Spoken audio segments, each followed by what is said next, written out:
So they've got a chance to go to sleep and wake up and have a wash before they come back in. Even though we're in caravans, not too far, 2-minute walk from the commentary booth, it is hard to get to sleep because of the noise, because we're right beside the Ford chicane, and because you're wired from having been on air. So I normally end up doing 7 or 8 or 9 hours in the middle of the night because there aren't enough bodies for everybody to have 6 hours off at roughly the same time. So, yeah, I figure that if I'm doing the schedule, then it's Muggins who gets the short straw, and I think Ben's made you Muggins this time out. Any tips? Any advice? Well, watch the racing, because that's normally what keeps us awake, so, yeah. Tommy Usgaard still leading for Porsche from Jackson Evans. Still in third place is the R8G Esports Corvette in the GTE class, so that's your virtual podium nearly halfway through. Fourth is the 91 Porsche. Fifth is the 95 Aston Martin. That's the top Aston. And in sixth position is the 64 factory Corvette Racing entered Corvette. Just checking with my screen that nothing was going wrong. Now, that was a GT car, not a prototype going slowly. Dempsey Proton, number 88, which was in the lead in the first hour, having started on the outside front row of the grid. They've dragged themselves back up to 7th place. That will be delighting team boss Patrick Dempsey, who we heard from earlier from his home in Malibu. I imagine he was desperate to get online to get away from the gorgeous views from his picture windows. Team Project One, their lead car, the 57 car, is 8th in GTE. Feed Racing's Corvette, the 99 car, is up to 9th in GTE. And Federico Leo rounds out the top 10 for the 71 AF Corsa Ferrari. And, as we documented, Ferrari's lead car, the 52 car, had so many problems earlier on. It is now ahead of 51, but they are 19th and 20th in class. And to bring those of you who haven't been watching from the start or weren't watching within the last half an hour, the storied race of car number 20 from Team Redline has come to an end. Atse Kirchhoff was the last man driving that car after a number of problems, incidents and accidents. Max Verstappen had a big incident in the car, not necessarily due to fault of his own. It suffered a lot of damage. They repaired the car, brought the car back out. Atse Kirchhoff had further problems with it.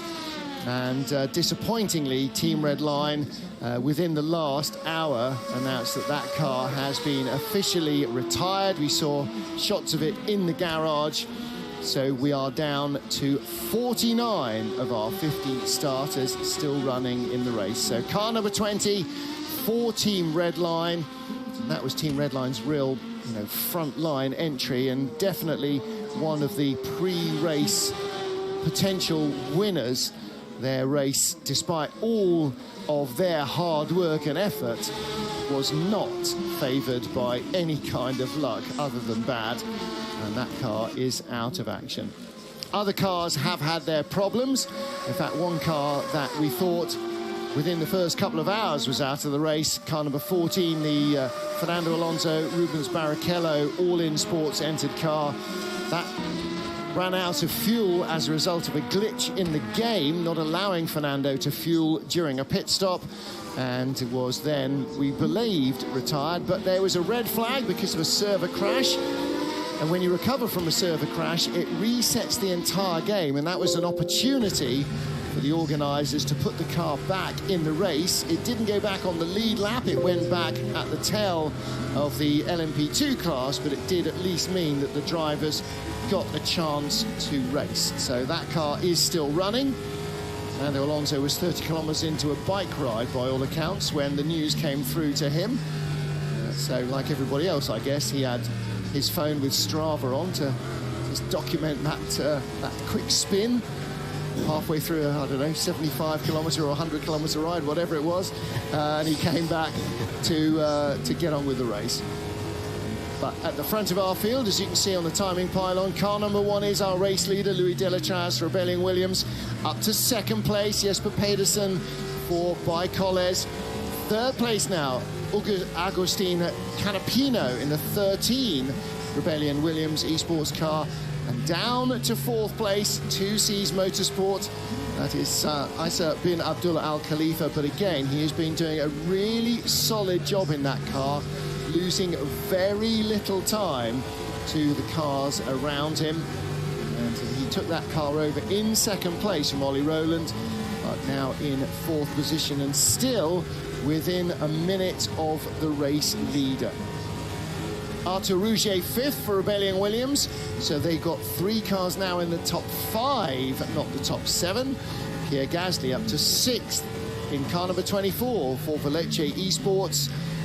Dominic Farber in 7th position rather, can't count, for Jota Team Redline. That's their lead car now, Team Redline, the 37 Jota Sport car. Thibaut Cazoubon for Panis Racing AAA 31, that's Olivier Panis' lead car, that's in 8th. In 9th place, the TDS E-Racing Motul car, that's been up and down the leaderboard like the Assyrian Empire, car number 46. And in 10th place, Team Rocket, Sancho and Jenson Button back at the wheel of his car and his team's entry, rounding out the top 10.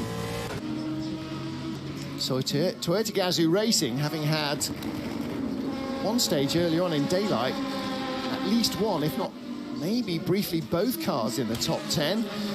Their lead entry is now the number 10 car, Team Argentina, Toyota Gazoo Racing. That's in 12th place, and Jose Maria Lopez bringing the number 7 car back up the order in 13th position, just ahead of Richard Bradley for IDEC Sport, who has taken over the car.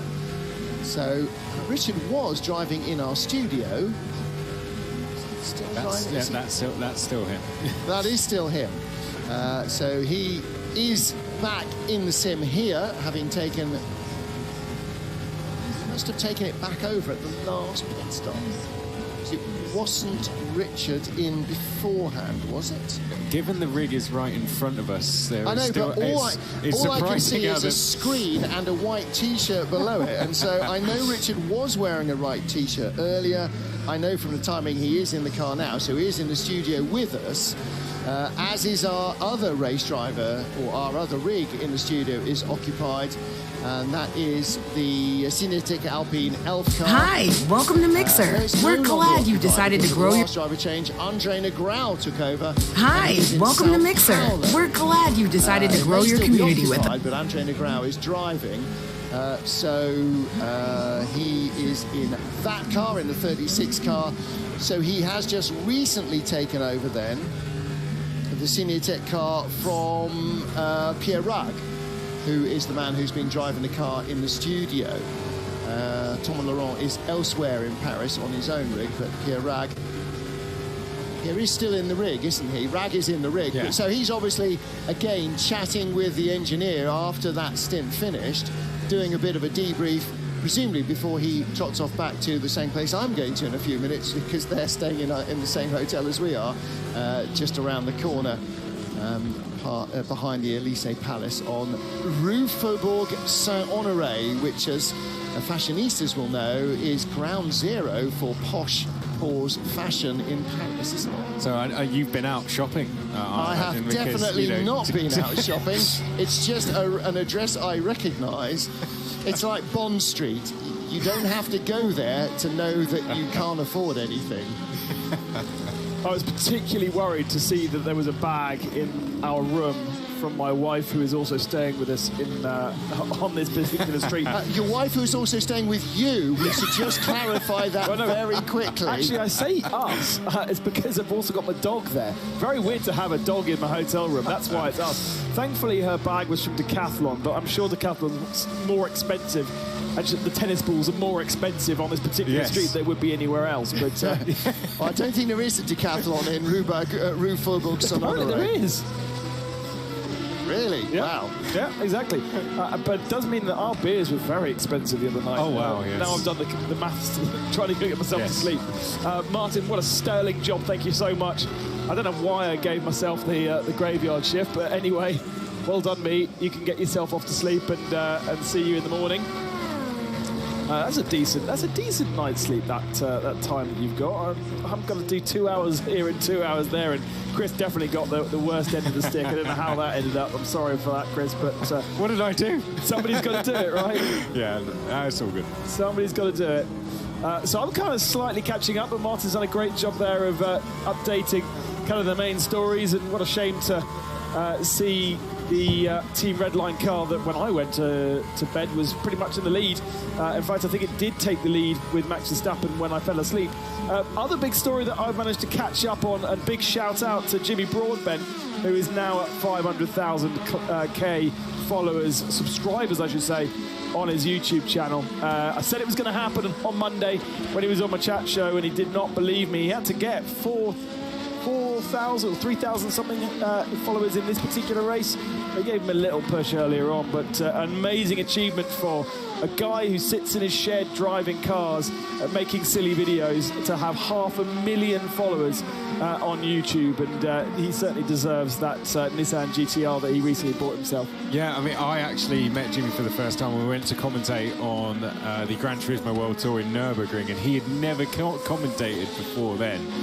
It was his first time doing it. He did a sterling job, and now he commentates for Gran Turismo on a regular basis. But yeah, it was great. At that time, I think he had something like 120 or 30,000 subscribers, and when throughout 2018 and 19, it just shot right up, and now he finds himself at 500,000 subscribers, to the point where I was commentating with him in Tokyo, he actually had people coming up to him in the street asking for pictures. Well, we commented on this earlier. Ben was saying you gave him a big push under every bus that came past. That's the big push. That one didn't start that one. That was definitely Chris. I think he got those extra 4,000 viewers purely out of sympathy, pulling him out from every one of those 4,000 buses you shoved him under. I did text him just before I said that and said, you might want to listen. Yeah, what a birthday roughing up he got. I tell you, there was flags down on the play every 10 seconds. I think the thing he was most annoyed about was approaching 30. Yeah, fair enough. From the wrong way. But what a weekend to be racing in this sim race in Le Mans, and to be able to hit 500k and to celebrate your birthday. It's just quite amazing. There's nothing much more that he can do to embarrass himself, though, after raising so much money in his charity challenge a couple of weeks back and having to dye his hair because of it. I don't think he's got any kind of bet on here to do anything if he had get to 500k, but perhaps we should have set one for him. Yeah, we should. A missed opportunity. But there's a great interview, actually. Drive Tribe did a really good interview with him recently, and he talks about in that, you know, how it all started for him, and how it was kind of a difficult time when he started out in YouTube. And he's one of those guys that he feels very fortunate to be in the position he's in. And some people would think a YouTuber with 500,000 subscribers would be a very big-headed person. Jimmy is not that. He still doesn't understand why people want to give him things or work with him, and he still doesn't understand why he's able to drive around that nice Nissan that he has. Believe me, he is one of the most grounded people I have ever met, considering the success he's built for himself. And that's exactly why he's got the subscribers he has. He's also got quite a small head, I imagine, in terms of kind of his helmet size must be quite small. No. Has he got a big head? Yeah. Has he? Yeah. Wow. He'll be the first person to tell you that. Because he's not entirely a tall man, so I thought he might have a small head. He's got a weird-shaped head. Oh, no. Those buses are coming back down. 3 o'clock approaching in Paris, and these kind of stories is how it's going to roll for the next couple of hours. Please get involved. Hashtag Le Mans 24 virtual on Twitter. I'm sure you've got myself and Chris McCarthy already on Twitter with our handles if you want to come with us direct. I am at Ben Consti, and Chris is at Chris McCarthy 32. I'm logging in now. And please do use hashtag Le Mans 24 virtual for all of your stories, all of your questions about this particular race, about any particular race. We'll try our best. I've obviously not got the scope or the age that Mr. Martin Haven has when it comes to many Le Mans and many experiences and many stories. I've had 10 years of it. but not quite as many as Mr. Martin Haven, who once did the full 24-hour Le Mans without sleeping, and wow, did he sound a little bit jaded by the end. That was quite an achievement to do the whole thing. I don't think I'm ever going to try and achieve or attempt at that one. So what is going on? I'm not going to get sucked into any negativity, Twitter, okay? That is one thing that I went to bed fuming about. You're not going to drag me down the rabbit hole, so no questions about like negativity. I'm so glad that a lot of you enjoyed the DJ. There was certainly some mixed feelings, but we have had some really good positivity across the last couple of hours.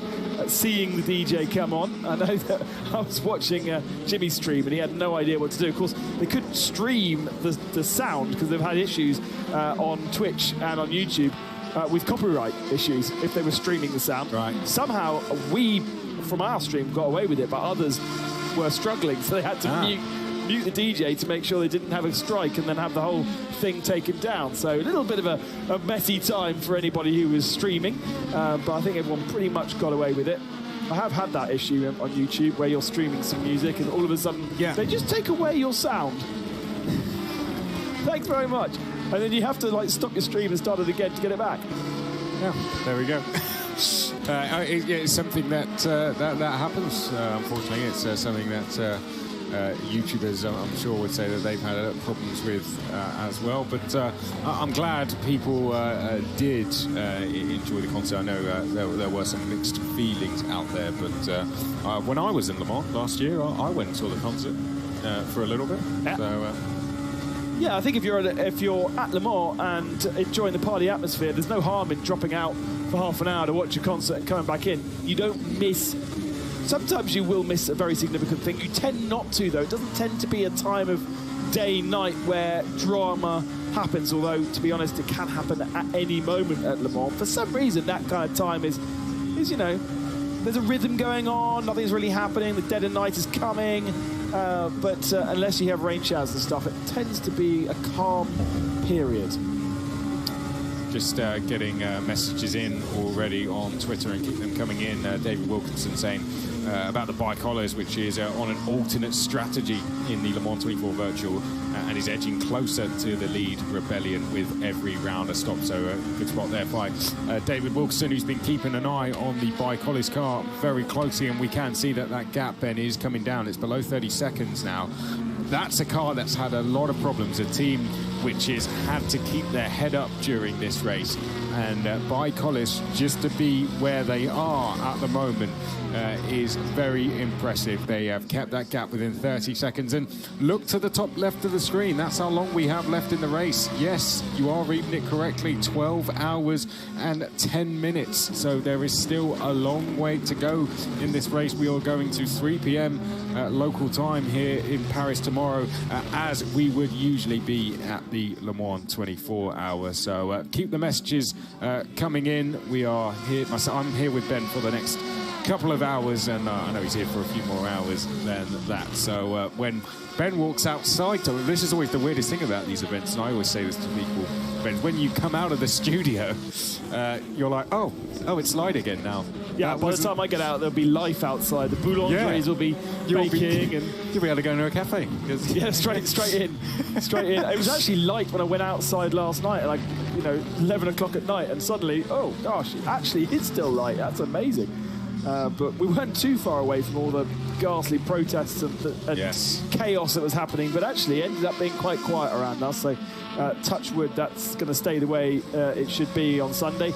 They're quite respectful in France for when they do protest. They tend to leave Sundays as a day where they go to church or something, I don't know, but they have been pretty good in the past of, we'll protest on Saturday, but we're going to have a nice leisurely lunch on Sunday. I'm not sure the same can be said in other places, can it? Peaceful protest doesn't happen everywhere, believe me, as we would have seen. But something away from all of that is some fantastic racing during the night here at Le Mans, the Le Mans 24-hour virtual. Always a fantastic sight just to watch the cars going round in the evening, and great to have the pictures coming to you for the full 24 hours of this race as we ride on board now with one of our GT cars. This is one of the Corvette cars, the factory Corvette cars, going up towards turn number 1 here, and so far it's been a fairly decent day at the office for Corvette. Let's look there, 7th with the number 64 car and 12th with the number 63 car. Terzic is in the 64 car and is actually closing in on Kevin Van Duren. So I believe that is Kevin Van Duren ahead in the Dempsey Proton car, and it is. So we are on board with Terzic in the number 64 now as they come through Tete Rouge. So this is a battle for position. It is a battle for 6th place. And I'm sure we will either see the Corvette now fuel saving going into the Mulsanne chicanes, or they will try and get this move done on Dempsey Proton. So let's listen in and see if we hear any lifting and coasting as we get closer to the first Mulsanne chicane. Let's have a listen.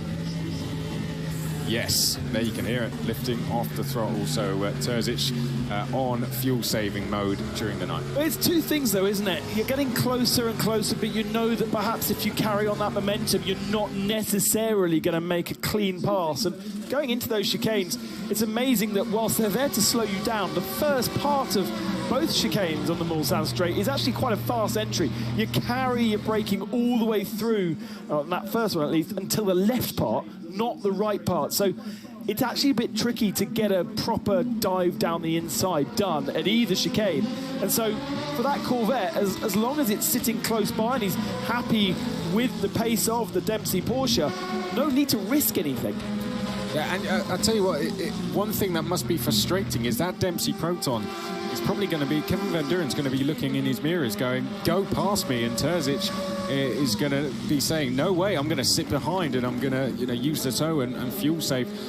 If Terzic now goes past and doesn't pull a cap on Van Duren, then he's just going to be handing the tow to Van Duren, and Van Duren's the one that's going to be able to get some fuel saving done. So I think we had a change up ahead, or we had the 91 Porsche has actually come into the pit lane. So Porsche 91 into pits. I'm not sure if they'll be doing a driver swap, but Piatella was in the car for them.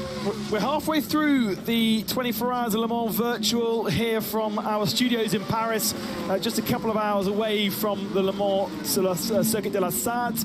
And it is Louis Delatraz ahead in the Rebellion Williams eSports machine that at this particular second in time leads from Augustin Canapino 1 minute and 8 seconds back.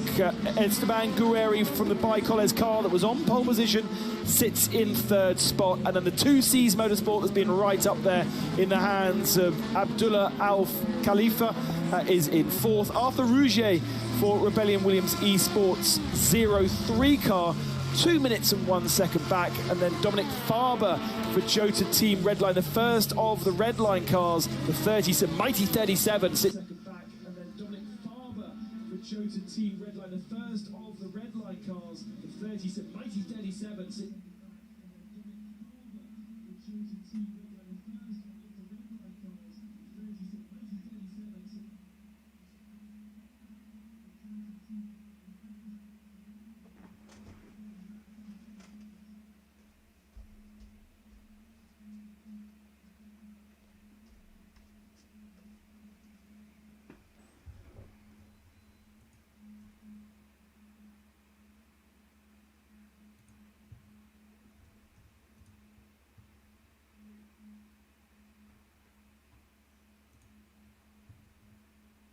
Sport racing car that's in